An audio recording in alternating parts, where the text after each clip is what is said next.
আর মাত্র অল্প কটা বছর, বয়সটা 30-এর কোটা ছুঁতে খুব বেশি দেরি নেই, তাই না? তাহলে এই বয়সের মধ্যেই আপনি করে ফেলতে পারেন এমন কিছু জিনিস যা আপনার ভবিষ্যৎ জীবনকে আরো সুন্দর এবং সফল করে তুলবে। আজ আমি এমন কিছু কাজের কথা বলবো যে কাজগুলো প্রত্যেকেরই 30 বছর হয়ে যাওয়ার আগেই করে ফেলা উচিত। চলুন শুরু করা যাক। প্রথম ভাগ, ক্যারিয়ার এবং ব্যক্তিগত উন্নয়ন।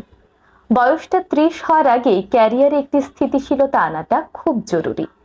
তাই নিজের পছন্দ এবং দক্ষতার সঙ্গে মিল রেখে একটি স্থিতিশীল ক্যারিয়ার বেছে নিন।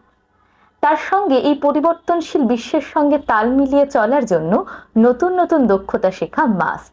আর সেজন্য বিভিন্ন অনলাইন কোর্স এবং ট্রেনিং হতে পারে আপনার উপযুক্ত সঙ্গী। তাছাড়াও শুধুমাত্র কাজ করলেই তো হবে না, মানুষের সঙ্গে যোগাযোগ দক্ষতাটাও বৃদ্ধি করতে হবে। তাছাড়া আত্মবিশ্বাস কিন্তু আপনার সফলতার প্রথম